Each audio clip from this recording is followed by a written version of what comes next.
ஆஸ்திரேலியாவுக்கு எதிரான டெஸ்ட் போட்டியில் ஒரே இன்னிங்ஸில் 1000 ரன்களை குவித்து இந்தியா சரித்திர உலக சாதனை. ஸ்தம்பித்து போன ஒட்டுமொத்த கிரிக்கெட் உலகம். அதாவது இந்தியா மற்றும் ஆஸ்திரேலியா அணிகளுக்கு இடையே தற்போது பார்டர் கவாஸ்கர் டிராபி டெஸ்ட் தொடர் நடைபெற்று வருகிறது.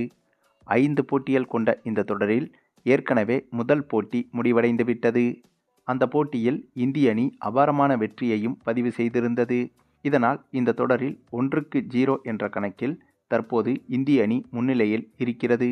அதனைத் தொடர்ந்து 2வது டெஸ்ட் போட்டியில் இந்த இரு அணிகளும் விளையாடி வருகிறது. அப்படியாக விளையாடி வந்த போட்டியில் இந்திய அணி மிகப்பெரிய சரித்திர உலக சாதனை ஒன்றை படைத்திருக்கிறது. ஆமாங்க, இந்த 2வது டெஸ்ட் போட்டியில் டாஸை வென்று முதலில் இந்திய அணி பேட்டிங் செய்ய முடிவெடுத்தது. அதனைத் தொடர்ந்து பேட்டிங் செய்ய களமிறங்கிய இந்திய அணியில் இந்த முறை ஓப்பனிங்கில் ரிஷப் பண்டும் யாஸ்வி ஜெய்ஸ்வாலும் களமிறங்கினார்கள். வழக்கமாக ஓப்பனிங்கில் ஜெய்ஸ்வாலுடன் ராகுல் அல்லது ரோஹித் சர்மா தான் களமிறங்குவார்கள். ஆனால் இது ஒரு வார்ம் அப் மேட்ச் என்பதால் ரிஷப் பண்ட் களமிறங்கியிருந்தார். அப்படியாக களமிறங்கிய ரிஷப் பண்ட் அதிரடியாக விளையாடி இவர் மட்டுமே 400 ரன்களுக்கு மேல் குவித்து விட்டார். அதே சமயம் மற்றொரு புறம் ஜெய்ஸ்வால், ராகுல் என முக்கியமான விக்கெட்டுகள் அடுத்தடுத்து சரியத் தொடங்கியது. அந்த வரிசையில் 407 ரன்கள் எடுத்து அதிரடியாக விளையாடி வந்த ரிஷப் பண்டும் அவுட்டாக அதற்கு பிறகு ரோஹித் சர்மா களமிறங்கினார். அப்படி களமிறங்கிய ரோஹித் சர்மாவும் ரிஷப் பண்டை மிஞ்சும் அளவுக்கு உச்சகட்ட அதிரடியை வெளிப்படுத்தியிருந்தார்.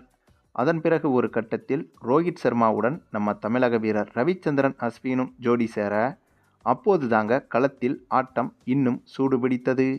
ஆமாங்க, அஸ்வின் என்னன்னா ஒரு பக்கம் 6 பொழக்கிறாப்புல, அந்த பக்கம் என்னன்னா பார்ட் டைம் பேட்ஸ்மேனான அஸ்வினை இந்த அடி அடிக்கும்போது நம்ம பங்குக்கு நம்ம மட்டும் அடக்கி வாசிச்சா என்ன ஆகும் அப்படின்னு நினச்சிக்கிட்டு நம்ம ரோஹித் சர்மா இவர் பங்குக்கு இவரும் 6 பறக்க விட ஆக மொத்தம் இந்த போட்டியில் மைதானம் முழுக்க ஒரே வானவேடிக்கை தாங்க. அதே சமயம் இந்த போட்டியில் ரோஹித் சர்மா 256 ரன்கள் வரை எடுக்க, அந்த பக்கமும் நம்ம அஸ்வின் சரியாக 200 ரன்களை தொடும்போது இந்திய அணி டிக்ளேர் செய்வதாக அறிவித்தது. அப்போது இந்திய அணியின் ஸ்கோரோ 1007 ரன்கள். ஆமாங்க, 1007 ரன்கள். அந்தளவுக்கு கிரிக்கெட் சரித்திரத்தில் ஒரு அழிக்க முடியாத சாதனையை இந்த போட்டியில் படைத்திருந்தது இந்திய அணி. ஏனென்றால் இதற்கு முன்பு இங்கிலாந்து அணி எடுத்த 823 ரன்கள் தான் டெஸ்ட் கிரிக்கெட் வரலாற்றில் ஒரே இன்னிங்ஸில் அடிக்கப்பட்ட அதிகபட்ச ரன்கள் என்ற சாதனையை படைத்திருக்கிறது.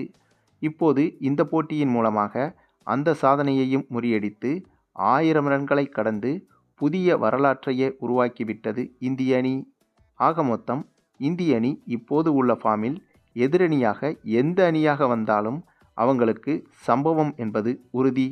அந்தளவுக்கு வேற லெவலில் வெறித்தனமாக பெர்ஃபார்மன்ஸை காட்டி வருகிறது இந்திய அணி.